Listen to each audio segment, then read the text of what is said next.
கிறிஸ்துவுக்குள் பிரியமுள்ள சகோதர சகோதரிகளே, நம்முடைய பிதாவாகிய தேவனாலும் கர்த்தராகிய இயேசு கிறிஸ்துவினாலும் கிருபையும் சமாதானம் உண்டாவதாக என்கிற அன்பின் வாழ்த்துக்களையும் கிறிஸ்துவுக்குள்ளான அன்பு வணக்கத்தையும் உங்கள் அனைவருக்கும் தெரிவித்துக் கொண்டு, தேவனுடைய மிகுந்த கிருபையினாலே இந்த நல்ல நாளிலே நாம் ஒன்று சேர தேவனுடைய மகா பரிசுத்தமான சகல பிரஸ்தாபத்தை பார்க்கலும் அவர் மகிமைப்படுத்தி வைத்திருக்கிற மேன்மை அருமையுமான அவருடைய வார்த்தைகளை தியானிக்கும்படியாக தேவன் கொடுத்த அந்த நல்ல வாய்ப்புக்காக அவருக்கும் அவருடைய குமாரருக்கும் மகிமையை செலுத்தி கொண்டு, கோத்தகிரி பகுதியில் இருக்கிற உங்கள் அன்பு சகோதர சகோதரிகளுடைய அன்பையும் வாழ்த்துக்களையும் கூட உங்களுக்கு நான் தெரிவித்துக் கொள்கிறேன். அன்புக்குரிய சகோதர சகோதரிகளே, இன்னைக்கு நாம் பார்க்க போகிற பாடத்தின் தலைப்பு அநீதி உள்ள உக்கிரணக்காரன். அநீதி உள்ள உக்கிரணக்காரன். இதுக்கான ஆதார வசனத்தை நம்ம வாச்சிடலாம். இது ஆண்டவராகிய இயேசு கிறிஸ்து சொல்லிட்ட ஒரு உவமை.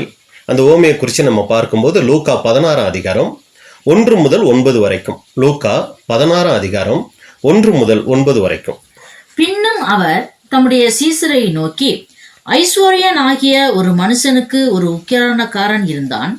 அவன் தன் எஜமானுடைய ஆஸ்திகளை அழித்து போடுகிறதாக எஜமானனுக்கு அறிவிக்கப்பட்டது.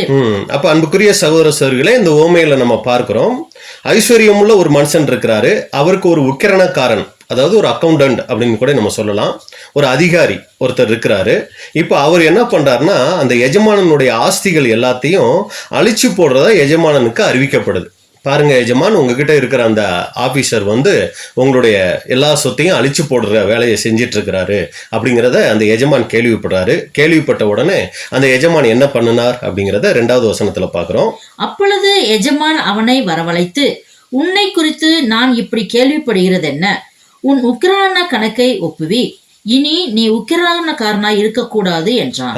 அப்ப அவர் என்ன சொல்லிட்டாருன்னா, இந்த மாதிரி நீ தப்பு செஞ்சிட்டு இருக்கிற, அதனால நீ என்ன இப்படி பண்ற, நான் இந்த மாதிரி ஒரு காரியத்தை கேள்விப்படுறேன், இனி நீ அந்த பதவியில இருக்க வேண்டாம், நீ இனி அக்கௌண்டண்டா இருக்க வேண்டாம், நீ அந்த பதவியில இருந்து விலகிரு, நீ இது வரைக்கும் செஞ்ச அந்த கணக்கு வழக்குகளை எல்லாம் என்கிட்ட ஒப்படைச்சிரு அப்படின்னு கூட சொல்றாரு. அப்பொழுது உக்கிரானக்காரன், நான் என்ன செய்வேன்? என் எஜமான் உக்கிரான விசாரிப்பிலிருந்து என்னை தள்ளி போடுகிறானே, கொத்திக்கிறதுக்கு எனக்கு பலன் இல்லை, இறக்கவும் வெட்கப்படுகிறேன். அன்புக்குரிய சகோதர சகோதரிகளை, இப்ப அந்த உக்கிரணக்காரன் என்ன சொல்றாரு அப்படின்னு சொல்லி பாத்தீங்கன்னா, இன்னொரு மொழிபெயர்ப்புல பார்க்கும்போது, அப்போது அந்த நிர்வாகி வீட்டை நிர்வகிக்கும் வேலையிலிருந்து எஜமான் என்னை நீக்க போகிறார். அப்ப இவர் கொடுத்த வேலை என்ன? வீட்டை நிர்வகிக்கிற வேலை. அதுல இருந்து என்னை நீக்க போகிறார். இப்போது நான் என்ன செய்வேன்? மண்ணை கொத்தி வேலை செய்ய எனக்கு சக்தி இல்லை, இறக்கவும் வெட்கப்படுகிறேன். அப்படிங்கிறது எதை அடையாளப்படுத்துதுன்னா, பிச்சை எடுக்கவும் வெட்கப்படுகிறேன் அப்படின்னு கூட சொல்றாரு. அப்ப பிச்சை எடுக்கிறதுக்கு கூட அவர் வெட்கப்படுறார். அதனால அவர் இப்போ ஒரு காரியம் செய்யறார். என்ன அப்படி செஞ்சார் அப்படிங்கிறத 4வது வசனத்துல பாக்குறோம். உக்கிரான விசாரிப்பை விட்டு நான் தள்ளப்படும் போது என்னை தங்கள் வீடுகளில் ஏற்றுக்கொள்வார் உண்டாகும்படி செய்ய வேண்டியது இன்னதென்று எனக்கு தெரிய வந்தது என்று தனக்குள்ளே சொல்லிக்கொண்டு இப்ப அவர் யோசிச்சுட்டாரு. இப்ப என்னால இனி வேற எந்த வேலையும் செய்ய முடியாது, பலன் கிடையாது, போய் பிச்சை எடுக்கிறதுக்கும் என்னால முடியாது, ரொம்ப கேவலமா இருக்கும். அதனால நான் என்ன பண்ண போறேன் அப்படின்னா, நான் இந்த வேலையை விட்டு வெளியே வந்தா கூட எனக்கு ஆதரிக்கக்கூடிய, என்னை வச்சு பாதுகாக்கக்கூடிய, பராமரிக்கக்கூடிய ஆளுங்களை நான் சம்பாதிக்க போறேன் அப்படின்னு சொல்லி இவர் என்ன பண்றார் அப்படின்னு சொல்லி பாத்தீங்கன்னா, 5வது வசனம். தன் எஜமானிடத்தில் கடன்பட்டவர்களை ஒவ்வொருவனாக வரவழைத்து முதலாவது வந்தவனை நோக்கி, நீ என் எஜமானிடத்தில் பட்ட கடன் எவ்வளவு என்றான். அப்ப ஃபர்ஸ்ட் ஒருத்தரை கூப்பிடுறாரு, நீ எவ்வளவு கடன் வாங்கி இருக்கிற எஜமான் கிட்ட அப்படின்னு சொல்லி கேட்கிறாரு. அவன் 100 குடம் எண்ணெய் என்றான். அவர் எவ்வளவு கடன் வாங்கியிருக்கிறாருன்னா 100 குடம் எண்ணெய் கடன் வாங்கியிருக்கிறாரு. அப்பொழுது உக்கிரானக்காரன் அவனை நோக்கி, நீ உன் சீட்டை வாங்கி உட்கார்ந்து 50 என்று சீக்கிரமாய் எழுது என்றான். இவர் கடன் வாங்கினது 100 குடம் எண்ணெய். இப்ப இவர் என்ன பண்றாருன்னா, அந்த ஆளை கூப்பிட்டு இது 50 குடம்னு சொல்லி மாத்தி எழுது. அப்ப எவ்வளவு மிச்சமாயிடுச்சுங்க அந்த கடன் வாங்கினவருக்கு? 50 குடம் அங்க மிச்சமாயிடுச்சு அப்படின்னு கூட பாக்குறோம். அடுத்து என்ன பண்றாரு? பின்பு அவன் வேறொருவனை நோக்கி, நீ பட்ட கடன் எவ்வளவு என்றான். அவன் 100 கலம் கோதுமை என்றான். இவர் என்ன பண்ணிருக்கிறாரு? 100 கலம் கோதுமை கடன் வாங்கி இருக்கிறாரு. இப்ப இவர்கிட்ட என்ன சொல்றாரு? அப்பொழுது அவன், நீ உன் சீட்டை வாங்கி 80 என்று எழுது என்றான். நீ 80 தான் வாங்கின அப்படின்னு சொல்லி எழுது அப்படின்னு சொல்லிட்டாரு. அநீதியுள்ள உக்கிரானக்காரன் புத்தியாய் செய்தான் என்று எஜமான் கண்டு அவனை மெச்சிக்கொண்டான்.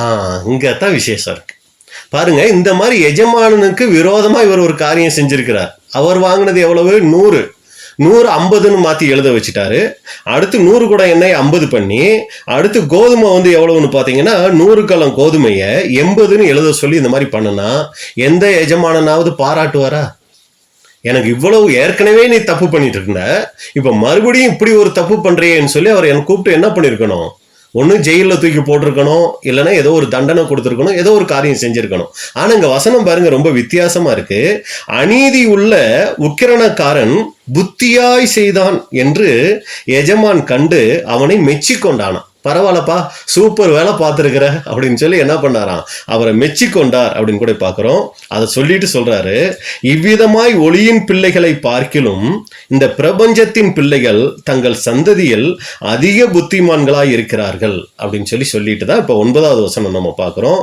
நான் உங்களுக்கு சொல்லுகிறேன், நீங்கள் மாளும் போது உங்களை நித்தியமான வீடுகளில் ஏற்றுக்கொள்வார் உண்டாகும்படி அநீதியான உலக பொருளினால் உங்களுக்கு சிநேகிதரை சம்பாதியுங்கள். அப்ப அன்புக்குரிய சகோதர சகோதரிகளை, இதான் நம்ம பார்த்துட்ட ஓமை. அப்போ இந்த ஓமையில இருந்தா இன்னைக்குரிய காரியங்களை நம்ம கற்றுக்கொள்ள போறோம். அப்போ ஒரு எஜமான் இருக்கிறாரு, அவருக்கு ஒரு நிர்வாகி இருக்கிறாரு, வீட்டை நிர்வகிக்கிறவர். அவர் அந்த எஜமானனுக்கு விரோதமா ஒரு சில காரியங்கள் செய்யறாரு. இப்போ அதை எஜமான் கேள்விப்பட்டு அந்த பதவியில இருந்து அவரை தூக்குறாரு. இப்போ அவர் என்ன பண்றாருன்னா, ஐயோ இந்த பதவியில இருந்து வெளியே போயிட்டா நான் இனி என்ன வேலை செய்ய முடியும், எதுவுமே செய்ய முடியாதுன்னு சொல்லி அந்த கடன் பட்டவங்க கிட்ட எல்லாம் என்ன பண்றாருன்னா, கடனை தப்பா மாத்தி எழுத சொல்லி அதுல வர்ற ஒரு இரக்கத்தை என்ன பண்றாருன்னா அவங்க கிட்ட இருந்து பெற்றுக்கொள்றாரு. இப்போ என்னன்னா, அவர் அந்த வேலையை விட்டு வெளியே வந்தா கூட, நான் 100 குடம் எண்ணெய் கடன் வாங்கியிருந்தேன், இவர் 50 பண்ணி 50 மிச்சம் பண்ணி கொடுத்தாரு, இவருக்கு நான் ஏதாவது ஹெல்ப் பண்ணணும்னா அந்த ஆளுங்க என்ன பண்ணுவாங்க, ஹெல்ப் பண்ணுவாங்களே அப்படின்னு சொல்லி இவர் என்ன பண்றாருன்னா அந்த மாதிரி காரியத்தை அங்க செய்யறத பாக்குறோம். இதை எஜமான் கேள்விப்பட்ட உடனே ரொம்ப சந்தோஷப்படுறாரு. அந்த ஆளை கூப்பிட்டு மெச்சிக்கிறாரு. பரவாயில்லப்பா, நல்ல ஒரு காரியம் செஞ்ச அப்படின்னு அவர் மெச்சிக்கிறத நம்ம பார்க்கிறோம். அப்ப இதனுடைய கருத்து என்ன அப்படின்னு சொல்லி பார்க்கும்போது, பொதுவா உவமை அப்படின்னு சொல்லி பார்த்தீங்கன்னாலே அது பரலோக ராஜ்யத்தை குறிச்சும், பரலோக ராஜ்யத்தை சுதந்திரிக்கிறதுக்கு தேவனுடைய பிள்ளைகளான நாம என்ன செய்யணும் அப்படிங்கிறத குறிச்சும், நாம் வெளிப்படுத்த வேண்டிய குணலட்சணங்களை குறித்து தான் எல்லா ஓமைகளும், கிட்டத்தட்ட 39 ஓமைகள், இன்னும் ஓமை வாக்கியங்கள்லாம் சொல்லியிருக்கிறார். இதனுடைய விளக்கம் என்னன்னா, அந்த ஓமைகளுக்கு பின்னாடி மேக்சிமம் நீங்க பாத்தீங்கன்னா ஏதாவது ஒரு குணலட்சணங்கள் சம்மந்தப்படுத்தி தான் ஆண்டவராகிய இயேசு கிறிஸ்து அங்க பேசியிருப்பார். ஆனா இந்த ஓமையை நீங்க பாத்தீங்கன்னா சற்று வித்தியாசமா இருக்கு. தவறு செஞ்ச ஊழியக்காரனை இவர் என்ன பண்றாருன்னா மெச்சி கொள்றத நம்ம பாக்குறோம். இது அப்படி மெச்சி கொள்ளலாம் அப்படின்னு சொல்லி பாத்தீங்கன்னா, அந்த வேலைக்காரர் அந்த நிர்வாகியை மெச்சிக்கிட்டதுக்கு முக்கியமான காரணம் என்னன்னா, அவர் செய்திட்ட காரியங்கள் என்ன. அப்படி செஞ்சிட்டார் அப்படின்னா, எஜமானனுக்கு வராத கடனை இவர் என்ன பண்ணிட்டாருங்க, இப்ப வசூல் பண்ணி கொடுத்துட்டார். 100 குடம் எண்ணெய் தான், 100 கலம் கோதுமை தான். இது வரைக்கும் அது என்ன ஆகாம இருந்துச்சுன்னா வசூல் ஆகாம இருந்துச்சு. இப்ப என்ன பண்ணிட்டாருன்னா அதை வசூல் பண்ணி கொடுத்துட்டார். அடுத்து நீங்க பாத்தீங்கன்னா இவருக்கு நண்பர்களை சம்பாதிச்சுக்கிட்டார். அப்ப இதை எப்படி புரிஞ்சுக்கலாம்? இப்பவும் நம்மளால அதை புரிஞ்சுக்க முடியலையே. ஏன்னா இப்ப எஜமானனுக்கு நஷ்டத்தை தானே இவர் ஏற்படுத்தி கொடுத்திருக்கிறாரு. 100 குடம் எண்ணெய்க்கு 50 குடம் எண்ணெயை தான் இவர் வாங்கி கொடுத்திருக்கிறாருன்னா அப்ப எஜமானனுக்கு அது நஷ்டம் தானே. இப்ப எஜமான் எப்படி அதை பாராட்டலாம் அப்படின்னு சொல்லி நீங்க பாத்தீங்கன்னா, நம்ம பார்வையில இதை பார்த்தோம்னா தவறாதான் தெரியும்.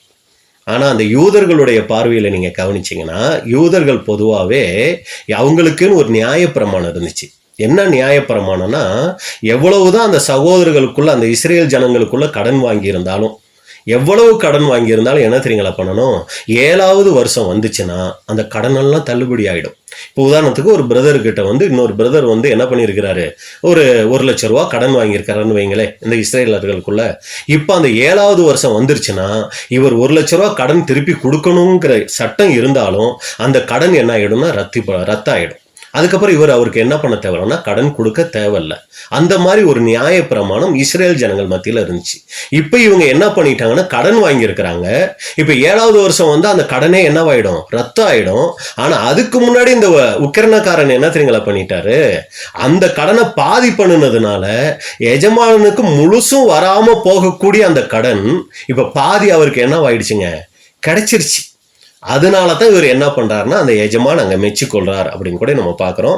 வாசிங்க, உபாகமம் 15ஆம் அதிகாரம் 1 முதல் 3 வரைக்கும். உபாகமம் 15 1 முதல் 3 வரைக்கும். 7ஆம் வருஷத்தின் முடிவிலே விடுதலை பண்ணுவாயாக. பாருங்க, 7ஆம் வருஷத்தின் முடிவிலே விடுதலை பண்ணுவாயாக. எதெல்லாம் விடுதலை? விடுதலையின் விபரமாவது, பிறனுக்கு கடன் கொடுத்தவன் எவனும் கர்த்தர் நியமித்த விடுதலை கூறப்பட்டபடியால். நீங்க யாத்திராகமம் 21ஆம் அதிகாரத்துல பாத்தீங்கன்னா அடிமையை விடுதலை பண்ணணும்னு இருக்கும். இங்க நம்ம பார்க்கும்போது ஒரு கடன் பிரச்சனையை பத்தி இங்க சொல்றாரு. ஒருத்தர் கடன் வாங்கி இருந்தா என்ன பண்ணணும், அந்த கடனை பிறன் கையில் ஆகிலும் தன் சகோதரன் கையில் ஆகிலும் தண்டாமல் விட்டுவிட கடவன். கடன் வாங்கி இருந்தா அதை 7வது வருஷத்துல என்ன பண்ணணும்? அதை வாங்காம அப்படியே விட்டுறணும். அந்நிய ஜாதியான் கையிலே நீ கடனை தண்டலாம். ஒரு சில புறஜாதிகள்கிட்ட அந்த மாதிரி கடன் கொடுத்திருந்தா அதை வாங்கலாம். ஆனா உன் சகோதரனிடத்திலோ உனக்கு வர வேண்டியதை உன் கை விட்டுவிட கடவது. சகோதரன் தர வேண்டிய கடனை உன் கை விட்டுவிட கடவது அப்படின்னு சொல்றத நம்ம பார்க்கிறோம். அப்ப இதுதான் அங்க நியாய பிரமாணம்.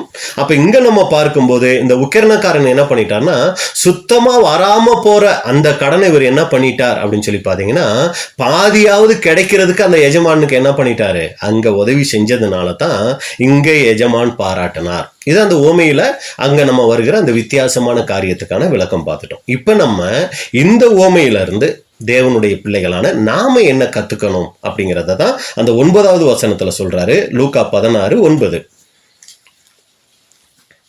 நான் உங்களுக்கு சொல்லுகிறேன், நீங்கள் மாளும் போது உங்களை நித்தியமான வீடுகளிலே ஏற்றுக்கொள்வார் உண்டாகும்படி அநீதியான உலக பொருளால் உங்களுக்கு சிநேகிதரை சம்பாதியுங்கள். 8 வசனம் வரைக்கும் அந்த ஓமையை சொல்லிட்டு, இந்த ஓமையை எதுக்காக நான் சொன்னேன் அப்படிங்கிறத ஆண்டவராகிய இயேசு கிறிஸ்து சொல்றாரு. நான் உங்களுக்கு சொல்லுகிறேன், நீங்க மாளும் போது அப்படின்னா என்னதுங்க, நாம மரிக்கும் போது உங்களை நித்தியமான வீடுகளிலே ஏற்றுக்கொள்வார் உண்டாகும்படி அநீதியான உலக பொருளால் உங்களுக்கு சிநேகிதரை சம்பாதி. இதுவும் கூட கொஞ்சம் குழப்பமா இருக்கும். அப்ப நம்ம சிநேகிதரை சம்பாதிக்கிறதுக்கு என்ன பண்ணணுமா, அநீதியான உலக பொருளால் உங்களுக்கு சிநேகிதரை சம்பாதியுங்கள் அப்படின்னா இங்க சொல்ல வர விஷயம் என்ன அப்படின்னா, இந்த ஓமையை சொல்லிட்டு அவர் சொல்லும் போது, நீங்களும் அந்த உக்கிரணக்காரன் போல அந்த எஜமானனை அவர் எப்படி ஏமாத்தினாரோ அதே போல நீங்களும் ஏமாத்துங்க. அந்த அர்த்தத்துல இதை சொல்ல வரலைங்க. அந்த உக்கிரணக்காரன் எப்படி சிநேகிதரை சம்பாதிச்சாரோ அதே போல நீங்களும் சிநேகிதரை சம்பாதிக்கணும். இதான் அங்க ஆண்டவராகிய இயேசு கிறிஸ்து நமக்கு சொல்லிட்ட ஒரு காரியம். புரியுதுங்களா உங்களுக்கு நான் சொல்றது? சரி, அப்ப அன்புக்குரிய சகோதர சகோதரிகளே, இப்ப இந்த ஓமையில இருந்தா நமக்கான காரியங்களை நம்ம பார்க்க போறோம். அப்ப இந்த ஓமையில அந்த உக்கிரணக்காரன் யார் அடையாளப்படுத்துறார், அடுத்து நீங்கள் மாளும் போது அப்படின்னு சொல்லி சொன்னாரே அதனுடைய அர்த்தம் என்ன, அப்புறம் நித்தியமான வீடுகளில் உங்களை ஏற்றுக்கொள்வார் உண்டாகும்படி அப்படின்னு சொன்னார்ல, அந்த நித்தியமான வீடு எதை குறிக்குது, அந்த நித்தியமான வீட்டுல யார் இருக்கா, சிநேகிதர் இருக்கிறாங்க. அந்த சிநேகிதர் யாரை குறிக்கிறாங்க, அநீதியான உலக பொருள்னால இவங்களை எப்படி சம்பாதிக்கிறது, இதைத்தான் குறித்து நம்ம இப்போ விவரமாக பார்க்க போகிறோம். அப்போ முதலாவது அந்த உக்கிரணக்காரன் யாரை அடையாளப்படுத்துறார் அப்படின்னா, அது வந்து ஒரு பொறுப்புள்ள பதவி, ஒரு நிர்வாகிக்குரிய பதவி. இன்னொரு வகையில் சொல்லணும்னா அக்கௌண்டன்ட் அப்படின்னு கூட நம்ம பார்க்குறோம். இப்போ இது யாரை அடையாளப்படுத்துறான்னா, அன்புக்குரிய சகோதர சகோதரிகளே, இந்த உக்கிரணக்காரன் நம்ம ஒவ்வொருத்தரையும் அடையாளப்படுத்துறார். நம்ம வசனம் வாசிக்கலாம். தீத்து 1:7-9 வரைக்கும். தீத்து 1:7-9 வரைக்கும்.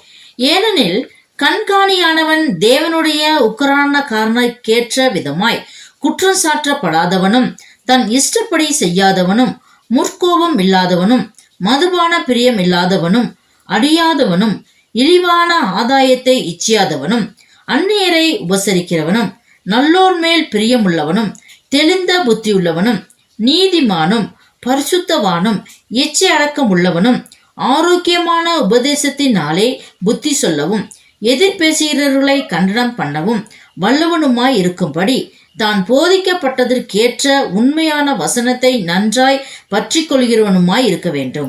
அப்ப அன்புக்குரிய சகோதரர்களே, இது பாருங்க, ஏனெனில் கண்காணியானவன் தேவனுடைய உக்கிரணக்காரனுக்கு ஏற்ற விதமாயின்னு சொல்லியிருக்கு. அப்ப இது மூப்பர்களுக்கு தானே பிரதர் சொல்லியிருக்கு, கண்காணிக்கு தானே சொல்லியிருக்கு, சபையில இருக்க எல்லா சகோதர சகோதரிகளுக்குமா சொல்லியிருக்கு அப்படின்னு சொல்லி பார்த்தோம்னா, ஏன் கண்காணிக்க சொல்லியிருக்குன்னா, அந்த மூப்பர் அந்த சபையில இருக்கிற சகோதர சகோதரிகளையும் தன்னை போல மாற்றணும், அவர் இப்படியாய் இருக்கணும், அவர் மற்றவர்களையும் இப்படிப்பட்டவர்களாய் மாற்றணும். அப்படிங்கும்போது நம்ம எல்லாருமே யாருதானா, தேவனுக்கு உக்கிரணக்காரனர் தான். சரிங்களா? அப்ப இப்படி இருக்கிற நம்மளுக்கு தான் சொல்றாரு. என்ன சொல்றாரு அப்படின்னா, நீங்கள் மாளும் போது, அப்போ உக்கிரணக்காரன் யார் அடையாளப்படுத்துறான்னா நம்மளை பார்த்துட்டோம். நீங்கள் மாளும் போதுங்கிறது அது எதை குறிக்குதுன்னா, மரணத்தை குறிக்குது. அப்ப நம்மளுடைய வாழ்க்கையில மரணம் அப்படிங்கிறது எப்ப சம்பவிக்குது அப்படின்னு சொல்லி பாத்தீங்கன்னா, 2 விதத்துல சம்பவிக்குது. ஒண்ணு, நம்ம உடன்படிக்கை செய்யும் போது ஒரு மரணத்துக்குள்ள நம்ம போறோம். அடுத்ததான் நம்ம பார்க்கிறோம், இந்த மாம்ச சரீரத்துல நம்ம மரிக்கிறது. அப்ப நீங்கள் மாளும் போதுங்கிறது இங்க எதை குறிக்குதுன்னா, நம்மளுடைய சரீர மரணம். இந்த பூமியின் ஓட்டத்தை முடிப்போம் இல்லைங்களா, அந்த மரணத்தை அது சொல்லுது. அப்படி நாம மரிக்கும் போது என்ன நடக்கணுமா, நித்தியமான வீடு. அப்படின்னா நித்தியமான வீடு எதுங்க, பரலோகத்தை குறிக்குது. அப்ப அந்த பரலோகத்துல என்ன பண்ணணும் அப்படின்னு சொல்லி பாத்தீங்கன்னா, நமக்கு சிநேகிதரை சம்பாதிக்கணும். உங்களுக்கு புரியும்னு நான் நினைக்கிறேன் நான் சொல்றது. அப்போ உக்கிரணக்காரன் நம்மளை குறிக்குது. நீங்கள் மாளும் போதுங்கிறது நம்ம மரிக்கிறத குறிக்குது. அப்படி நம்ம மரிச்சு போகும்போது பரலோகத்துல நம்மளை ஏற்றுக்கொள்ளக்கூடிய சிநேகிதர் இருக்கணும். அப்ப யார் அந்த சிநேகிதர்? பரலோகத்துல அந்த நித்தியமான வீட்டுல இருக்கக்கூடிய சிநேகிதர் யார் அப்படிங்கும்போது யோவான் 15:14 யோவான் 15:14. நான் உங்களுக்கு கற்பிக்கிற யாவையும் நீங்கள் செய்வீர்கள் ஆனால் என் சிநேகிதராய் இருப்பீர்கள். அப்ப அன்புக்குரிய சகோதர சகோதரிகளே, அந்த ஒரு சிநேகிதர் யாருங்கும் போது ஆண்டவராகிய இயேசு கிறிஸ்து. சரிங்களா, இங்க நம்ம பாக்குறோம் சிநேகிதர். அப்ப 2 சிநேகிதர். இங்க கூட நீங்க அந்த ஓமையில நீங்க பாத்தீங்கன்னா 16:5 நீங்க பாத்தீங்கன்னா முதலாவது ஒருத்தர் வருவார். அவர் தான் 100 குடம் எண்ணெய். அவர் ஒரு சிநேகிதர்.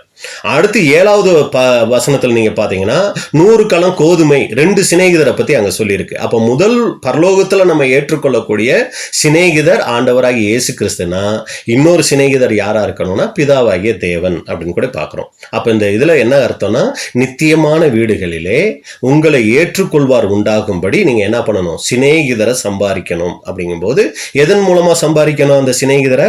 அநீதியான உலக பொருளினால சிநேகிதரை சம்பாதிங்க. அப்ப இதுதான் நம்மளுடைய கேள்வி. அப்ப அநீதியான உலக பொருள்னால சிநேகிதர்கள் ஆகிய பிதாவாகிய தேவனை, ஆண்டவராகிய இயேசு கிறிஸ்துவை எப்படி நம்ம சம்பாதிக்க முடியும் அப்படின்னு சொல்லி பாத்தீங்கன்னா, இந்த உலகத்துல நிறைய பொருளை சேர்த்தா நம்ம பிதாவாகிய தேவனையும் ஆண்டவராகிய இயேசு கிறிஸ்துவையும் சொந்தமாக்கிற முடியுமா? ஏன்னா அநீதியான உலக பொருள்னால அவங்கள சம்பாதிங்கன்னு சொல்லியிருக்கிறாரே. அப்ப அநீதியான உலக பொருள்னா என்னதுங்க? மற்றவங்களை ஏமாத்தி என்ன பண்றது, சம்பாதிக்கிறது தான் அநீதியான உலக பொருள். அப்ப இந்த அநீதியான உலக பொருள்னால ஒருத்தரை நம்ம பிதாவாகிய தேவனை ஆண்டவராகிய இயேசு கிறிஸ்துவை சம்பாதிக்கலாம்னா வேதம் சொல்லுது உலக சிநேகம் தேவனுக்கு விரோதமான பகைன்னு சொல்லுது. அப்ப எப்படி இதை நேரடியான அர்த்தத்துல நம்ம எடுத்துக்கிறது அப்படின்னு சொல்லி நீங்க பாத்தீங்கன்னா, இதை நேரடியான அர்த்தத்துல எடுத்துக்கொள்ள முடியாது. அப்ப இந்த அநீதியான உலக பொருளுங்கிறது ஒரு ஆவிக்குரிய அர்த்தத்தை குறிக்குது. அப்ப இந்த அநீதியான உலக பொருள்னால தான் நாம பிதாவாகிய தேவனையும் ஆண்டவராகிய இயேசு கிறிஸ்துவையும் சம்பாதிக்க போறோம். அப்ப அந்த அநீதியான உலக பொருள் எதை குறிக்குது அப்படிங்கிறதுக்கு நம்ம ஒரு நிழல் பார்த்தோம்னா இதை புரிஞ்சுக்கிறதுக்கு ரொம்ப ஈஸியா இருக்கும். யாத்திராகமம் 12:35-36 இதனுடைய பின்னணி என்ன அப்படின்னு சொல்லி பாத்தீங்கன்னா, இஸ்ரேல் ஜனங்கள் எகிப்துல இருக்கிறாங்க. இப்ப அந்த எகிப்துல 430 வருஷம் முடிஞ்சு அந்த பஸ்கா ஆசரிச்சு அவங்க வெளியே கிளம்பும் போது என்ன சொல்றாருன்னா, மோசே ஒவ்வொரு எகிப்தியன் வீட்டுக்கும் போயிட்டு நீங்க என்ன பண்ணுங்க, வெள்ளியுடைமையும் பொன்னுடைமையும் கேட்டு வாங்குங்க அப்படின்னு சொல்லும்போது இந்த இஸ்ரேல் ஜனங்கள் போய் அவங்க கிட்ட கேட்கும்போது எல்லாருமே கொடுக்குறாங்க. அப்படி கொடுக்கறத தான் இங்க சொல்லுது வசனம். நம்ம வாசிக்கிறோம் யாத்திராகமம் 12:35-36. மோசே சொல்லியிருந்தபடி இஸ்ரேல் ஜனங்கள் எகிப்தியரிடத்தில் வெள்ளியுடைமைகளையும் பொன்னுடைமைகளையும் வஸ்திரங்களையும் கேட்டார்கள். கர்த்தர் ஜனங்களுக்கு எகிப்தியரின் கண்களில் தயவு கிடைக்கும்படி செய்ததினால் கேட்டதை அவர்களுக்கு கொடுத்தார்கள். இவ்விதமாய் அவர்கள் எகிப்தியரை கொள்ளையிட்டார்கள். நல்லா கவனிங்க அன்புக்குரிய சகோதர சகோதரிகளே, இங்க எகிப்துல இருந்த அந்த எகிப்தியர்கிட்ட இருந்து இஸ்ரேல் ஜனங்கள் என்ன பண்றாங்க, வெள்ளியுடைமை பொன்னுடைமை வஸ்திரங்கள் இதையெல்லாம் கேட்டு வாங்குறாங்க. வசனம் எப்படி சொல்லுதுன்னா, இவ்விதமாய் அவர்கள் எகிப்தியரை கொள்ளையிட்டார்கள் அப்படின்னு கூட நம்ம பார்க்கிறோம். இப்ப எகிப்து தேசத்துல அந்த வெள்ளி பொண்ணு எல்லாத்தையும் அவங்க எகிப்தியர்கிட்ட இருந்து வாங்கினாங்க இல்லைங்களா, இதை வாங்கிக்கிட்டு வனாந்தரத்துக்கு வந்துட்டாங்க. இப்ப வனாந்தரத்துக்கு வந்த பின்னாடி அந்த வெள்ளி பொண்ணு வச்சு என்ன பண்ணுனாங்க, அவங்களே தங்களை அப்படியே அலங்கரிச்சுக்கிட்டாங்களா அப்படின்னு சொல்லி பாத்தீங்கன்னா, இந்த வெள்ளி பொண்ணை வச்சு முக்கியமான ஒரு காரியம் செஞ்சாங்க. என்ன தெரியுங்களா பண்ணாங்க, ஆசரிப்பு கூடாரத்தை அங்க கட்டுனாங்க. நம்ம வசனம் வாசிக்கலாம். யாத்திராகமம் 35:21-22. யாத்திராகமம் 35:21-22. பின்பு எவர்களை அவர்கள் இருதயம் எழுப்பி எவர்களை அவர்கள் ஆவி உற்சாகப்படுத்தினதோ அவர்கள் எல்லாரும் ஆசரிப்பு கூடாரத்தின் வேலைக்கும் அதன் சகல ஊழியத்திற்கும் பரிசுத்த வஸ்திரங்களுக்கும் ஏற்றவைகளை கர்த்தருக்கு காணிக்கையாக கொண்டு வந்தார்கள். மனப்பூர்வமுள்ள ஸ்திரீ புருஷர் யாவரும் அஸ்தடகங்கள், காதணிகள், மோதிரங்கள், ஆரங்கள் முதலான சகலவித பொன் ஆபரணங்களையும் கொண்டு வந்தார்கள். கர்த்தருக்கு காணிக்கை செலுத்தின ஒவ்வொருவனும் பொன்னை காணிக்கையாக செலுத்தினான். பாத்தீங்களா, அங்க எகிப்தியர்கிட்ட கொள்ளடிச்ச அந்த பொண்ணு இதையெல்லாம் என்ன பண்ணாங்கன்னா, ஆசரிப்பு கூடாரத்துல அங்க அந்த காரியங்கள் அந்த சமூகத்தப்ப மேஜை பக்கத்தில் இருக்கு இல்லைங்களா, அந்த பொன் கொத்து விளக்கு இருக்கு, பொன்னால் ஆன தூவபுடம் இருக்கு, கிருபாசனம் இருக்கு. இதெல்லாம் வந்து பார்த்தீங்கன்னா பொண்ணுல செஞ்சிருப்பாங்க. இன்னும் வெள்ளியில நீங்க பார்த்தீங்கன்னா ஒரு சில காரியங்கள் செஞ்சிருப்பாங்க. வெண்கலத்துல காப்பர் அதுல வந்து ஒரு சில காரியங்கள் செஞ்சிருப்போம். இதெல்லாம் எங்க இருந்து செஞ்சாங்க, எதுல இருந்து செஞ்சாங்கன்னா அந்த எகிப்து தேசத்துல இருந்த ஜனங்கள்கிட்ட கொள்ளையடிச்ச பொருள்கள்ல இருந்து தான் அவங்க கிட்ட கேட்டு கொள்ளையடித்த அந்த காரியங்களை வச்சுதான் என்ன பண்றாங்கன்னா ஆசரிப்பு கூடாரத்தை அவங்க செஞ்சாங்க அப்படின்னு கூட நம்ம பார்க்கிறோம். அப்ப அன்புக்குரிய சகோதர சகோதரிகளே, இதுல இருந்து நமக்கு என்ன பாடங்கும் போது, அந்த எகிப்து எதை அடையாளப்படுத்துதுன்னா உலகத்தை அடையாளப்படுத்துது. அங்கிருந்து எகிப்தியர் யாரை அடையாளப்படுத்துறாங்கன்னா இந்த உலகத்தில் இருக்கக்கூடிய ஜனங்கள் மற்றும் நம்மளை சுற்றி இருக்கிற ஜனங்களை அதை அடையாளப்படுத்துது, புறஜாதிகள் அப்படின்னு எடுத்துக்கலாம். அடுத்து அந்த வெள்ளி பொன் அதை எதை அடையாளப்படுத்துதுன்னா விலையேற பெற்ற குணங்களை அடையாளப்படுத்துது. அப்ப நல்லா கவனிங்க அன்புக்குரிய சகோதர சகோதரிகளே, இன்னைக்கு நாம என்ன பண்ணோம்னா இந்த உலகத்துக்கிட்ட இருக்கிற ஜனங்கள்கிட்ட இருக்கு வெள்ளி பொன், வெள்ளியுடைமை, சரிங்களா, பொன்னுடைமை, இது போன்ற விலையேற பெற்ற காரியங்கள் அந்த உலக ஜனங்கள்கிட்ட இருக்கு. அன்னைக்கு எப்படி இஸ்ரேல் ஜனங்கள் அந்த எகிப்தியர்கிட்ட இருந்து கொள்ளடிச்சாங்களோ அதே போல நாம என்ன தெரியுங்களா பண்ணணும், இந்த உலக ஜனங்களுக்கிட்ட இருந்து கொள்ளையடிக்கணும். எதை கொள்ளையடிக்கணும் அப்படின்னா நேரடியான வெள்ளி பொண்ணு இல்லைங்க, நல்ல குணலட்சணங்களை கொள்ளையடிக்கணும். அப்படின்னா உங்களுக்கு ஒரு கேள்வி வரும், நல்ல குணலட்சணங்களை உலகத்தார்கிட்ட இருந்து கொள்ளையடிக்கிறதா? அது எப்படி பிரதர் முடியும்? ஏன்னா உலகத்தார்கிட்ட எந்த ஒரு நல்ல குணலட்சணத்தையும் பார்க்க முடியலையே. இவ்வளவு சத்தியத்துக்குள்ள வந்து எங்ககிட்டயே பார்க்க முடியல இல்லைங்களா? உலக ஜனங்கள்கிட்ட எங்க இருந்து நம்ம நல்ல குணலட்சணத்தை பார்க்க முடியும்? அப்புறம் எங்க அவங்க கிட்ட இருந்து நல்ல குணலட்சணத்தை நான் கொள்ளையடிக்கிறது? ஒரு நல்ல சாந்த குணமுள்ள ஒரு ஆள் இருந்தாருன்னா உலகத்துல அவர்கிட்ட இருந்து சாந்த குணத்தை கத்துக்கலாம் இல்லைங்களா? ஒரு விட்டு கொடுத்து போறது, மன்னிச்சு போறது, இந்த மாதிரி நல்ல தாழ்மையோட இருக்கிறது, இந்த மாதிரி பொறுமையோட இருக்கிற ஆளுங்களை நம்ம பார்த்தோம்னா அவங்க கிட்ட இருந்து நல்ல குணலட்சணத்தை நம்ம கத்துக்கலாம். ஆனா இன்னைக்கு உலகத்துல இருக்கிறவங்க ரொம்ப மோசமானவங்களா இருக்காங்களே. இப்ப இவங்க கிட்ட இருந்து எப்படி நான் நல்ல குணலட்சணத்தை கொள்ளையடிக்கிறது அப்படின்னா அந்த அர்த்தத்துல இல்லைங்க. உலகத்துல இருக்கவங்க கிட்ட இருந்து நல்ல குணலட்சணத்தை கத்துக்கணும்னா அவங்க நம்ம கிட்ட தீமையான குணலட்சணத்தை வெளிப்படுத்துவாங்க. அதுக்கு பதிலா நம்ம என்ன பண்ணணும்னா நல்ல குணலட்சணத்தை வெளிப்படுத்தணுங்க. இதைத்தான் உலகத்தார்கிட்ட இருந்து நாம கொள்ளையடிக்கிறது. உதாரணத்துக்கு எரிச்சல் படுத்துறவர், கோவப்படுத்துறவர் இருக்காருன்னு வைங்களே, அவங்க கிட்ட இருந்து எதை கொள்ளையடிக்கணும் தெரியுங்களா? பொறுமைய, அன்பை, அமைதியான குணலட்சணங்களை, இதைத்தான் நம்ம என்ன பண்ணணும், அவங்க கிட்ட இருந்து கொள்ளையடிக்கணும்.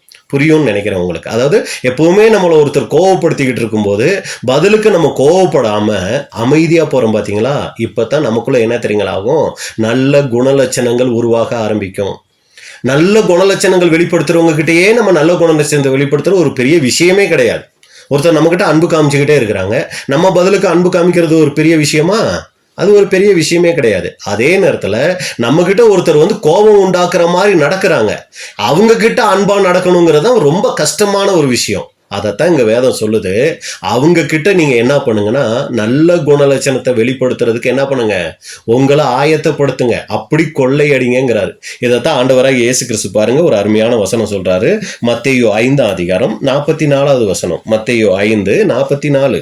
நான் உங்களுக்கு சொல்லுகிறேன், உங்கள் சத்துருக்களை சிநேகியுங்கள், உங்களை சபிக்கிறவர்களை ஆசீர்வதியுங்கள், உங்களை பயக்கிறவர்களுக்கு நன்மை செய்யுங்கள், உங்களை நிந்திக்கிறவர்களுக்காகவும் உங்களை துன்பப்படுத்துகிறவர்களுக்காகவும் ஜெபம் பண்ணுங்கள். இப்படிதான் அன்புக்குரிய சகோதர சகோதரிகளே நாம என்ன பண்ணணும், அவங்க கிட்ட இருந்து நல்ல சுபாவங்களை கொள்ளையடிக்கணுமா.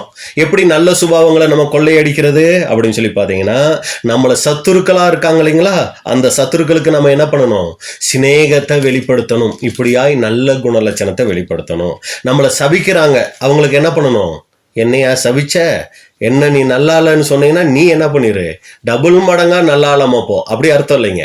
அதுக்கு பதில் அவங்களே நான் நல்லா இல்லாம இருந்தாலும் பரவாயில்ல, நீ எப்படி இரு, நல்லாரு அப்படின்னு சொல்லி அவங்கள என்ன பண்ணணும், ஆசீர்வதிக்கணும். அடுத்து நம்மளை பகைக்கிறாங்க பாருங்க, அவங்களுக்காக ஜெபம் பண்ணணும். எப்படி ஜெபம் பண்ணணும், அப்பா அவங்க இந்த மாதிரி எல்லாம் பகைக்கிறாங்க, அவங்களுக்கு ஒரு நல்லது செய்யக்கூடிய ஒரு வாய்ப்பை எனக்கு ஏற்படுத்தி கொடுங்க.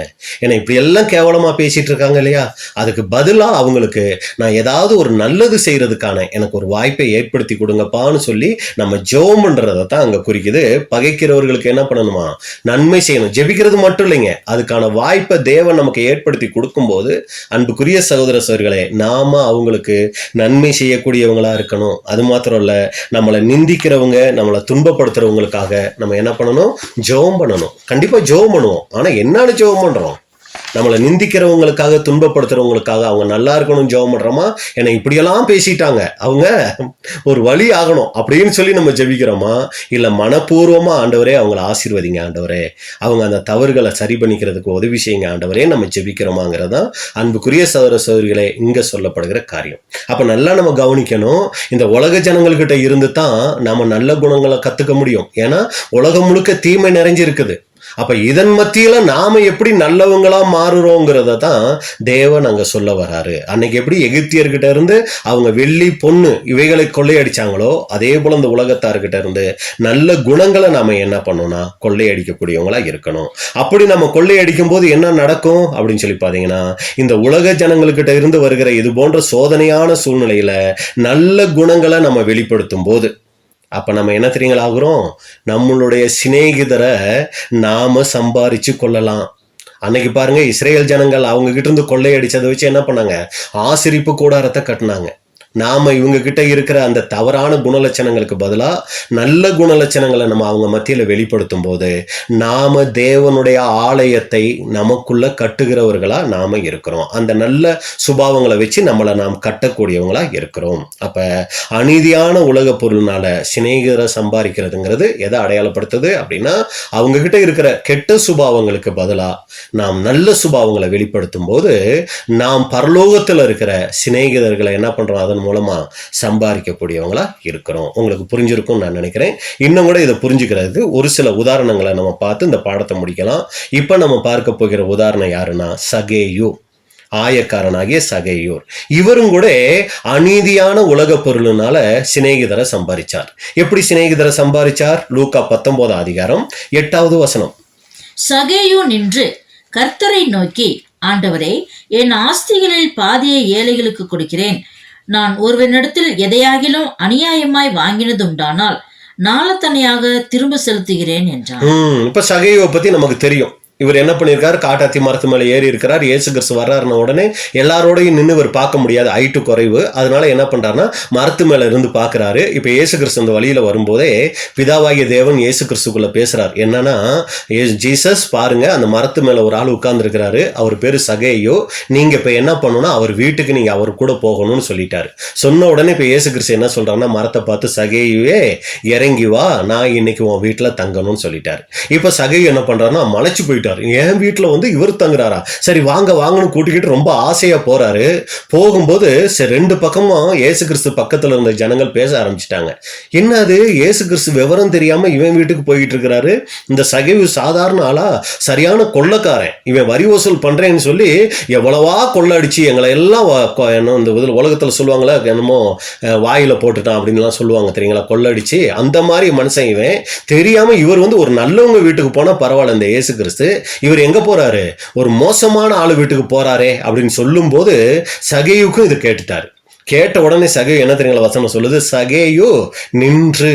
கேட்ட உடனே அதே இடத்துல நின்றுட்டார். எங்க இதையெல்லாம் கேட்டு இயேசு கிறிஸ்து நம்ம வீட்டுக்கு வராம போயிடுவாரோ அப்படின்னு சொல்லி நின்று இப்ப இயேசு கிறிஸ்துவை பார்த்து சொல்றாரு, ஆண்டவரே, என் ஆஸ்திகளில் பாதியை ஏழைகளுக்கு கொடுக்கிறேன்.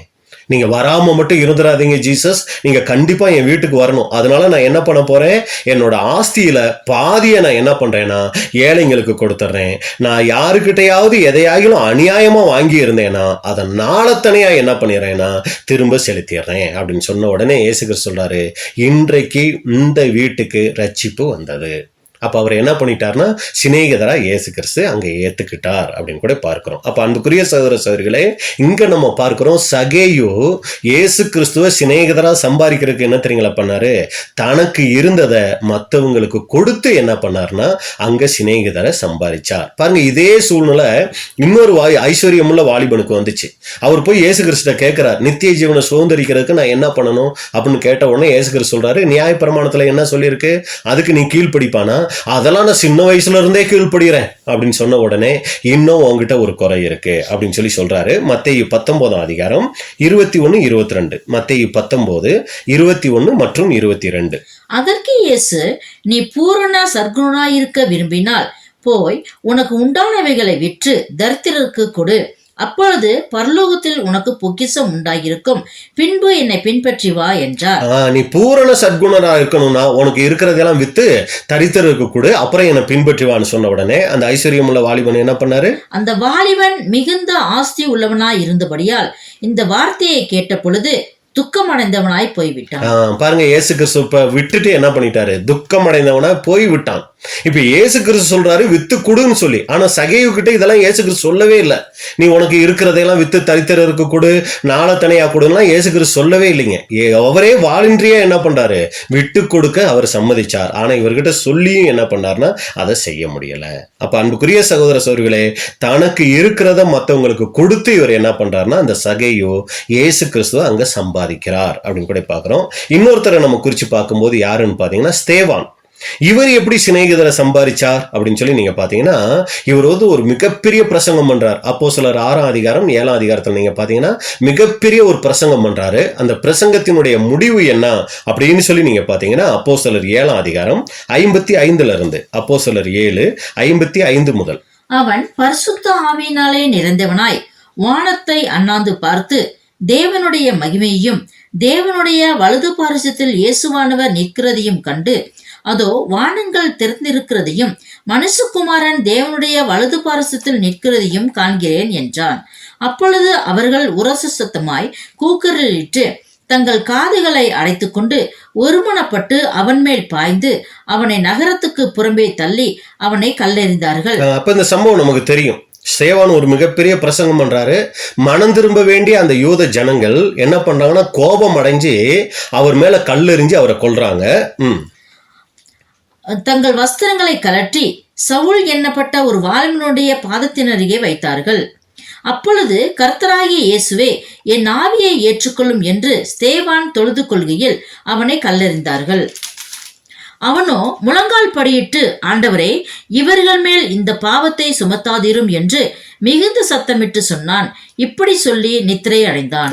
அன்புக்குரிய சகோதர சகோதரிகளே, இங்க நம்ம பார்க்கிறோம் ஸ்தேவான் எப்படி சிநேகிதரை சம்பாதிச்சார்னா, தன்னை பகைத்தவர்கள் மூலமா, தன்னை கொலை செஞ்சவங்க மூலமா இவர் என்ன பண்றாருன்னா இயேசு கிறிஸ்துவை சம்பாதிக்கிறார். எப்படி? இவர்கள் மேல் இந்த பாவத்தை சுமத்தாதிரும், அவங்கள மன்னிச்சார். அவங்க செய்த தவறுகள் மத்தியில் அவங்கள மன்னிக்கும்படி கேட்டுக்கொண்டார். அந்த ஒரு மன்னிப்பின் சிந்தையினால இவர் என்ன பண்ணார்னா அங்க கிறிஸ்துவை என்ன பண்ணார்னா சம்பாதிச்சார். அப்ப பாருங்க, அது வந்து யாரோடைய சிந்தைன்னு பாத்தீங்கன்னா கிறிஸ்துவோட சிந்தை. கிறிஸ்து சிலுவையில சொன்ன அந்த முதல் வார்த்தை அது சேர்க்கப்பட்ட வார்த்தைன்னு சொல்றாங்க. ஆனாலும் இயேசு கிறிஸ்துவுக்குள்ள அந்த சிந்தை இருந்துச்சு. என்ன தெரியுங்களா? அது பிதாவே, இவர்கள் செய்வது இன்னதென்று அறியாதிருக்கிறார்கள், இவர்களை மன்னியும். அது வந்து சேர்க்கப்பட்ட வசனமாக இருந்தாலும் அந்த சிந்தை இயேசு கிறிஸ்துக்குள்ள அங்க இருந்துச்சுன்னு பாக்குறோம். அதனாலதான் அவர் அந்த பரலோக அந்த ஜெபத்துல சொல்லும் போது கூட எங்கள் கடனாளிகளை நாங்கள் மன்னிக்கிறது போல அப்படின்னு கூட சொல்றாரு. அப்ப அன்புக்குரிய சகோதர சகோதரிகளே, இங்க ஸ்தேவான் மன்னிக்கிற சிந்தை மூலமா என்ன பண்ணார்னா அங்க சிநேகிதரை சம்பாதிச்சார் அப்படின்னு கூட பாக்குறோம். பாருங்க, தன்னை கொலை செய்யறவங்க கிட்ட இருந்து இவர் என்ன பண்றாருங்க மன்னிக்கிற ஒரு குணலட்சணத்தை வெளிப்படுத்தக்கூடியவரா அங்க இருக்கிறார் அப்படின்னு கூட பாக்குறோம். கடைசியா நம்ம பார்க்கிற உதாரணம் யாருன்னு சொல்லி பாத்தீங்கன்னா ஆபிரகாம். இவர் எப்படி சிநேகிதரை சம்பாதிச்சார் அப்படின்னு சொல்லி பாத்தீங்கன்னா இவரை குறிச்சு தேவனே சொல்லும் போது என்னன்னு தெரியுங்களா சொல்றாரு? ஏசாயா 41ஆம் அதிகாரம் 8வது வசனம். ஏசாயா 41:8. என் தாசனாகிய இஸ்ரவேலே, நான் தெரிந்து கொண்ட யாக்கோபே, என் சிநேகிதனான ஆபிரகாமின் சந்ததியே, என் சிநேகிதனான ஆபிரகாமின் சந்ததியே அப்படின்னு சொல்றத பாக்குறோம். அப்ப தேவனே ஆபிரகாமை என்னன்னு சொல்றாருன்னா ஃப்ரெண்ட் அப்படின்னு சொல்லி சொல்றாரு. அப்ப பாருங்க அன்புக்குரிய சகோதர சகோதரிகளே, இங்க ஆபிரகாம் தேவனுக்கு சிநேகிதன். இவர் எப்படி பிதாவாகிய தேவனுக்கு சிநேகிதன் ஆனார் அப்படின்னு சொல்லி பாத்தீங்கன்னா ஆரம்ப கட்டத்துல இருந்து ஆபிரகாமுடைய வாழ்க்கையில பாத்தீங்கன்னா ஒவ்வொரு பகுதியிலையும் அவர் தேவனுக்கு பிரியமான வாழ்க்கை வாழ்ந்ததை நம்ம பார்க்க முடியும். இப்ப ஃபர்ஸ்ட் நீங்க பாத்தீங்கன்னா அவர் சொல்றாரு, நான் காண்பிக்கும் தேசத்துக்கு போ அப்படின்னு சொன்ன உடனே நீங்க பாத்தீங்கன்னா எதை பத்தியும் அவர் யோசிக்கலைங்க. நான் போகிற தேசம் எப்படி இருக்கும், அங்கே எனக்கு சாதகமாக இருக்குமா, நான் தங்குறதுக்கு ரொம்ப வசதியாக இருக்குமா, என் மனைவியோடு அங்கே போகிறனே மனைவிக்கு நல்ல பாதுகாப்பான இடமா இருக்குமா, என் ஆடு மாடுகள் இந்த மிருக ஜீவன்களுக்கு அந்த இடம் நல்ல இடமா அமையுமா, எதை பற்றியும் கேட்கலைங்க. இப்போ நம்மளை திடீர்னு ஒரு ஊருக்கு இது வரைக்கும் போகாத ஒரு ஊருக்கு போக சொன்னால் உடனே போயிடுவோமா? அந்த ஊரில் யாராவது தெரிஞ்சவங்கிறத ஃபோன் பண்ணி கேட்போம், பிரதர் அங்கே எப்படி இருக்குது, கிளைமேட் எப்படி இருக்குது, நான் வந்தால் சரியாக இருக்குமா, செட் ஆகுமா, என்னென்ன காரியம் விசாரிப்போம். ஆனா பாருங்க, இங்க ஆபிரகாம் கிட்ட சொன்ன உடனே ஆபிரகாம் எதை பத்தியும் யோசிக்கிறீங்க. உடனே அங்க கிளம்பி செல்றதை பார்க்கிறோம். எபிரேயர் 11:8. எபிரேயர் 11:8. விசுவாசத்தினாலே ஆபிரகாம் தான் சுதந்திரமாக பெறப்போகிற இடத்துக்கு போகும்படி அழைக்கப்பட்ட போது கீழ்ப்படிந்து தான் போகும் இடம் இன்னதென்று அறியாமல் புறப்பட்டு போனான். பாத்தீங்களா, தான் போகும் இடம் இன்னதென்று அறியாமல் புறப்பட்டு போனான். இதை இன்னொரு மொழிபெயர்ப்புல நீங்க பாத்தீங்கன்னா, அந்த இடம் எங்கே இருக்கிறது என்று தெரியாவிட்டாலும் கீழ்ப்படிந்து புறப்பட்டு போனார். அப்ப அந்த இடம் எங்க இருக்குன்னே தெரியலையா, ஆனாலும் கீழ்ப்படிஞ்சு என்ன பண்ணார்னா புறப்பட்டு போனார் அப்படின்னு கூட நம்ம பார்க்கிறோம். அப்ப அன்புக்குரிய சகோதர சகோதரிகளே, இப்படி ஆபிரகாம் நடந்ததுனாலதான் அவரு பிதாவாகிய தேவனுக்கு சிநேகிதர் ஆனாரு. இவர் அவரை சிநேகிதரா என்ன பண்ணார்னா சம்பாதித்து கொண்டார் அப்படின்னு கூட நம்ம பார்க்கிறோம். அப்ப இன்னைக்கு நம்ம பார்த்துட்டோம் 4 காரியங்கள். முதல் காரியம், இஸ்ரேல் ஜனங்கள் எகிப்து தேசத்துல இருந்து வரும்போது அவங்க கொள்ளையடிச்சாங்க, அதன் மூலமா ஆசரிப்பு கூடாரத்தை கட்டுனாங்க அப்படின்னு கூட பார்க்கிறோம். அப்ப நாமளும் கூட இன்னைக்கு உலக ஜனங்கள்கிட்ட இருந்து அவங்க வெளிப்படுத்துகிற கெட்ட சுபாவங்கள் மத்தியில நாம நல்ல சுபாவங்களை வெளிப்படுத்தி நம்மளுடைய சரீரமாகிய ஆலயத்தை என்ன பண்ணோம்னா நாம் கட்டக்கூடியவர்களா இருக்கணும். அப்படி கட்டணும்னா நாமளும் கூட பிதாவாகிய தேவனையும் ஆண்டவராகிய இயேசு கிறிஸ்துவையும் நாம் சம்பாதிக்க முடியும் அப்படின்னு கூட பார்க்கிறோம். அடுத்து சகேயு எப்படி சிநேகிதரை சம்பாதிச்சார்னா, அன்புக்குரிய சகோதர சகோதரிகளே, அவருடைய ஆஸ்தியில பாதியை ஏழைகளுக்கு கொடுத்தார். மற்றவர்களுக்கு நன்மை செய்கிறதன் மூலமா அவர் என்ன பண்ணார்னா சிநேகிதரை சம்பாதிச்சார். அப்ப நாமளே கேட்டு பார்க்கணும், நாம இன்னைக்கு மற்றவர்களுக்கு செய்யக்கூடிய நன்மை எவ்வளவு? இன்னைக்கு காலையில இருந்து எடுத்துக்கோமே, இன்னைக்கு காலையில எந்திரிச்சதுல இருந்து இப்ப இந்த நேரம் வரைக்கும் நாம என்ன நன்மை செஞ்சோம்? குடும்பத்தாருக்கு ஏதாவது நன்மை செஞ்சோமா? மனைவியா இருக்கும் பட்சத்தில் கணவனுக்கு நம்ம செஞ்ச நன்மை என்ன? நான் பேசாம இருக்கிறதே பெரிய நன்மை பிரதர் அப்படிங்கிறீங்களா? அப்போ பாருங்க, மனைவிக்கு என்ன நன்மை செஞ்சோம், கணவனுக்கு நம்ம என்ன நன்மை செஞ்சோம், பிள்ளைகளுக்கு என்ன நன்மை செஞ்சோம், சரி வேலைக்கு போயிருந்த வேலையில் இருந்தவங்க கிட்ட மற்றவங்களுக்கு நம்ம செஞ்ச நன்மை என்ன? தேவன் நம்மளை இந்த உலகத்தில் தெரிஞ்சுக்கிட்டதோட நோக்கமே எதுக்கு தெரியுங்களா? இந்த சத்தியத்தை கொடுத்ததோட நோக்கமே எதுக்கு தெரியுங்களா? எனக்கு இவ்வளோ பெரிய சத்தியம் தெரியும் அப்படின்னு பெருமை பாராட்டிக்கிறதுக்கு இல்லைங்க, மற்றவங்களையெல்லாம் கேவலமாக பேசுறதுக்கு இல்லைங்க, மற்றவங்களுக்கு நன்மை செய்கிறதற்காகத்தான் தேவன் இந்த சத்தியத்தை நமக்கு கொடுத்திருக்கிறார். இன்னொரு வகையில் நிறைய நேரங்களில் இதையத்தான் நம்ம சொல்லியிருக்கோம், இருந்தாலும் மறுபடியும் சொல்கிறோம், தேவன் நமக்கு பரிசுத்தாவியை கொடுத்ததோட நோக்கமே எதுக்குன்னா மற்றவங்களுக்கு நன்மை செய்கிறதுக்கு தான்.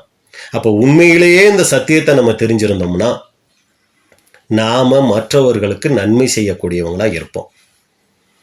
நாம் உண்மையிலேயே பரிசுத்தாவியை பெற்றிருந்தோம்னா அதோட நோக்கம் என்ன தெரியுங்களா?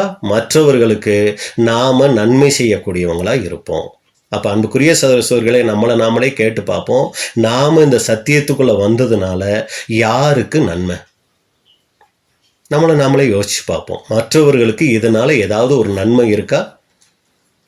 நம்மளை சிந்திச்சு பார்ப்போம். எந்த நன்மையும் இல்லைன்னா நம்ம இந்த சத்தியத்துக்குள்ள வந்ததுக்கு வராமையா இருக்கலாம். இல்லை, நம்ம பரிசுத்தாவியை பெற்றுக்கொண்டோன்னு ஏமாந்து போயிருந்துட்டு இருப்போம். நாம பரிசுத்தாவியை இன்னும் சரிவர பெறலை. நாம் பரிசுத்தாவியை பெற்றிருந்தோம்னா முதலாவது நாம் நம் குடும்பத்தில் இருக்கிறது அது மற்றவர்களுக்கு நன்மையா இருக்கும். நாம் சபையில் இருக்கிறது மற்றவர்களுக்கு அது நன்மையா இருக்கும். ஏன் தான் இந்த சிஸ்டர் சபைக்கு வர்றாங்களோ அப்படிங்கிற மாதிரி இருந்துச்சுன்னா நாம இன்னும் சத்தியத்தை சரியான முறையில புரிஞ்சுக்கலன்னு அர்த்தம். ஏன் தான் இந்த பிரதர் சபைக்கு வராரோ, இவரால பெரிய தொல்லை பிரதர் அப்படின்னா சரியா நாம இன்னும் சத்தியத்துக்குள்ள வரலன்னு அர்த்தம். நாம் சரியா சத்தியத்துல இருந்தோம்னா மற்றவர்களுக்கு நம்ம நல்லது செஞ்சு தப்பா பேசுறாங்கன்னா அது பிரச்சனையே இல்லை, ஏன்னா அதுக்கும் வசனம் இருக்கு. நாம் நன்மை செய்யும் போது அது தீமையா பார்க்கப்படுதுன்னா அதுக்காக ஆண்டவருக்கு மகிமை செலுத்திடணும். அதே நேரத்தில் உண்மையிலேயே நம்ம தீமையா இருந்துகிட்டு இருக்கிறோம், நம்ம வார்த்தைகள், சிந்தனைகள், செயல்பாடுகள் மற்றவர்களுக்கு தீமையை கொண்டு வரக்கூடியதா இருக்குன்னா பிதாவாகிய தேவனுடைய பார்வையில அப்படி இருந்துச்சுன்னா அன்புக்குரிய சகோதர சகோதரிகளே, நம்மளை நாம உடனே சரி பண்ணிக்கணும். அப்பா, என்னால மற்றவங்க யாருக்கும் தீமை வரக்கூடாது. கேட்கணும், நான் இந்த உலகத்துல இருக்கிறதுனால, நான் இந்த குடும்பத்துல இருக்கிறதுனால, நான் இந்த சபையில இருக்கிறதுனால என்ன பிரயோஜனம், மற்றவர்களுக்கு அதனால என்ன நன்மை அப்படிங்கிறத நாமளே கேள்வி கேட்டு பார்க்கணுங்க. எதுவுமே இல்லை அப்படின்னா சோர்ந்து போக வேண்டாம், நம்மளை நாம சரி பண்ணி கொள்ளணும். நம்ம ஜெபிச்சு, அப்பா எந்தெந்த காரியத்தில் நான் சரியாகணும் அப்படிங்கிறத ஞானமாக நம்ம என்ன பண்ணோம்னா ஜெபித்து நம்மளை சரி செய்து கொள்ளணும். அன்புக்குரிய சகோதரர், அப்போ முதல் காரியம், இந்த உலக ஜனங்கள்கிட்ட இருந்து வருகிற சோதனையான சூழ்நிலைகள் மத்தியில் நாம் நல்ல குணத்தை வெளிப்படுத்துறது மூலமாக சிநேகிதரை சம்பாதிக்கலாம். ஃபர்ஸ்ட்.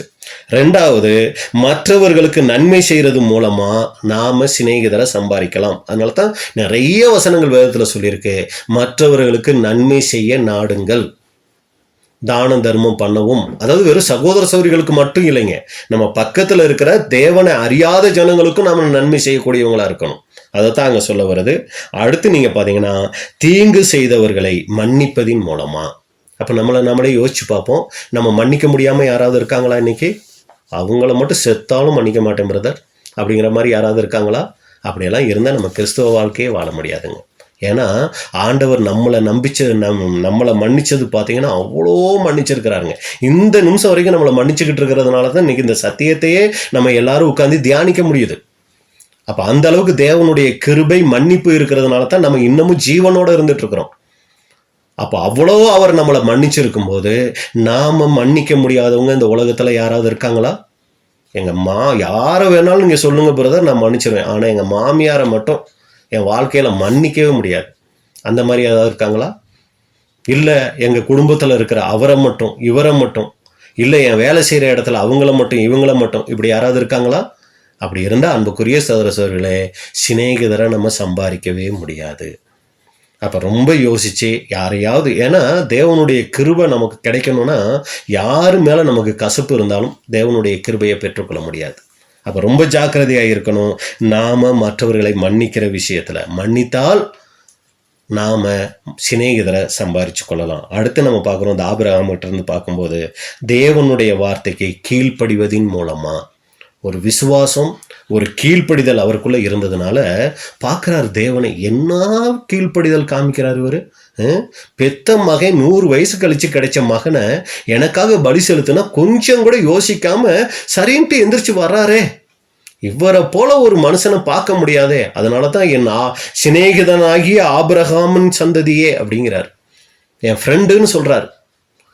அப்போ பாருங்க, அன்னைக்கு இன்னொரு இடத்துல எபிரேயர்ல நீங்க பாத்தீங்கன்னா, நான் ஆபிரகாமின் தேவன், ஈசாக்கின் தேவன், யாக்கோபின் தேவன்னு தேவன் தன்னை அறிமுகப்படுத்திக்கிறதுக்கு வெக்கப்படலையாம். அதாவது அவங்க பேரை சொல்லி தன்னை தேவன் சொல்லிக்கிறதுக்கு அவர் வெக்கப்படலையாம். நீங்க யாரோட தேவன் அப்படின்னா, நான் ஆபிரகாமோட தேவன். நீங்க யாரோட தேவன்? நான் யாக்கோபோட தேவன். நீங்க யாரோட தேவன்? நான் ஈசாக்கோட தேவன் அப்படின்னு அவங்க பேரை சொல்லி தேவன் தன்னை அறிமுகப்படுத்திக்கிறதுக்கு வெக்கப்படலைங்களாம். ஏன்னா அவங்க வாழ்க்கை முறை அப்படியாய் தேவன் மகிமைப்படுற மாதிரி இருந்துச்சு. இன்னைக்கு நம்மளை பார்த்து தேவன் அப்படி சொல்ல முடியுமா? நான் இவங்களோட தேவன், நான் இவங்களோட அப்பா அப்படின்னு நம்மளை சொல்ல முடியுமா? நம்ம வாழ்க்கை அந்த அளவுக்கு இருக்குங்களா? நம்மளே யோசிச்சு பார்க்கணும். அப்படியாய் நம்மளை பாருங்க, பழைய ஏற்பாட்டு காலத்துல எந்த விதமான சத்தியங்களும் இல்லாத காலத்திலேயே அந்த ஜனங்கள் அப்படி தேவனுக்கு பிரியமா வாழ்ந்திருக்காங்கன்னா நமக்கு எவ்வளவு சத்தியங்கள் அவர் கொடுக்கிறார்.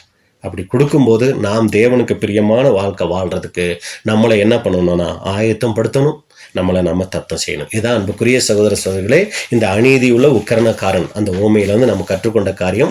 மறுபடியும் அந்த வசனத்தை நம்ம வாசித்து நம்ம முடிக்கலாம். நான் உங்களுக்கு சொல்லுகிறேன், நீங்கள் மாளும் போது உங்களை நித்தியமான வீடுகளிலே ஏற்றுக்கொள்வார் உண்டாகும்படி அநீதியான உலக பொருளால் உங்களுக்கு சிநேகிதரை சம்பாதியுங்கள். அப்போ இதனுடைய விளக்கம் உங்களுக்கு புரிஞ்சிருக்கும். நாம மாளும் போது நமக்கு ஒரு நாள் மரணம் இருக்குது. அந்த மரணத்தின் போது உங்களை நித்தியமான வீடுகளிலே பரலோகத்திலே நம்ம ஏற்றுக்கொள்வார் உண்டாகும்படி அநீதியான உலக பொருளினால் அப்படிங்கும்போது நம்ம நிறைய காரியங்கள் அதை பார்த்துட்டோம். அநீதியான உலக பொருளுங்கும் போது உலக ஜனங்கள்கிட்ட இருந்து நம்ம பெற்றுக்கொள்ளக்கூடிய, அதாவது தீமையின் மத்தியில் நாம் வெளிப்படுத்தக்கூடிய நல்ல குணலட்சணங்கள், அவங்கள மன்னிக்கிறது, மற்றவங்களுக்கு நன்மை செய்கிறது, தேவனுடைய வார்த்தைக்கு கீழ்ப்படுகிறது, இது போன்ற காரியங்களினால நம்ம என்ன பண்ணோம்னா சிநேகிதரை நாம் சம்பாதிக்கணும் அப்படிங்கிறத இன்னைக்கு நம்ம பார்த்தோம். அப்போ பொறுமையோடு கேட்டவங்களை தேவன் ஆசீர்வதிப்பாராக. இப்படிப்பட்டதான வாய்ப்பை கொடுத்த பிதாவாகிய தேவனுக்கும் ஆண்டவராகிய இயேசு கிறிஸ்துவுக்கும் அருமையான சகோதர சகோதரிகளுக்கும் எங்களுடைய நன்றியை தெரிவித்துக் கொள்கிறோம். தேவனுடைய நாமம் மகிமைப்படுவதாக. ஆமென்.